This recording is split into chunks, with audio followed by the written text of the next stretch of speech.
भावांनो, कसे आहात? मजेत ना? सरोजचा तुम्हाला नमस्कार आणि परब किचनमध्ये खूप खूप स्वागत। माझ्या पुतण्यांना मी कांदे पोहे रोजच खायला घालते, पण त्यांना आजकाल कंटाळा यायला लागला।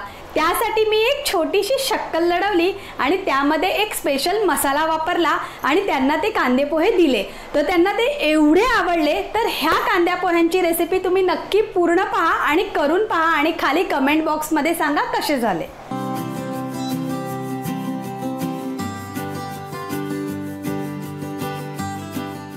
इथे मी मोठी एक वाटी पोहे घेतले, त्यांना थोडेसे 2 वेळा मी धुवून घेतले। आता या धुतलेल्या पोह्यांमध्ये चवीपुरतं मीठ घालून घेऊया आणि हे पोहे व्यवस्थित मिक्स करून घेऊया, म्हणजे मीठ व्यवस्थित लागेल। आता आपण फोडणीच्या तयारीला लागूया।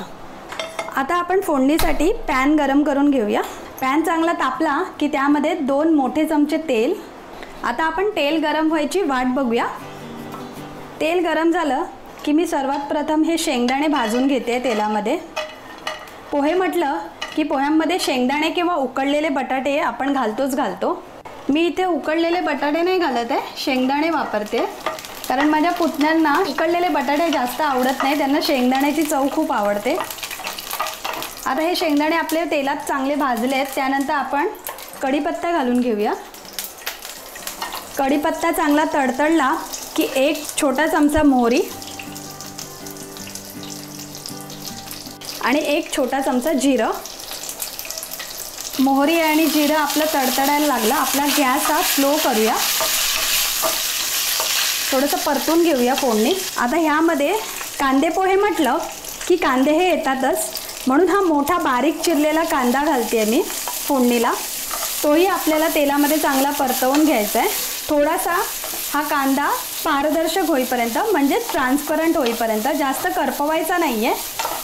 आता हा कांदा थोडासा ट्रान्सपरंट झाला की ह्यामध्ये मी बारीक चिरलेला मध्यम आकाराचा टमाटर सुद्धा घालून घेते। हो, कांद्या पोह्यांमध्ये खूप कमी लोक टमाटर घालतात, पण मी ज्या पद्धतीने करते ना त्या पद्धतीने नक्की तुम्ही एकदा कांदे पोहे करून पहा, खूप छान लागतात। आता हा टमाटर कांदा आपल्याला शिजू द्यायचा आहे। आता ह्यामध्ये 2 बारीक चिरलेल्या मिरच्या अशा उभ्या आडव्या कापून घेतल्या आहेत मी। ह्या कमी तिखट मिरच्या आहेत। सतत फोडणी आपल्याला तेलामध्ये ढवळत राहायची आहे, म्हणजे फोडणी करपणार नाही। आपला गॅस हा मीडियमवर असला पाहिजे। 1 छोटा पाव चमचा हळदही मी घालून घेते, तीही आपल्याला अशी तेलामध्ये परतवून घ्यायची आहे। कलर बघा किती सुरेख आलाय।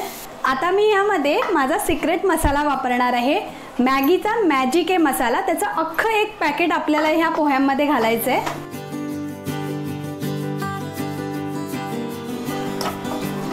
आता आपलं हे ढवळून झालेलं आहे। आता ह्यामध्ये आपण आपले पोहे घालून घेऊया।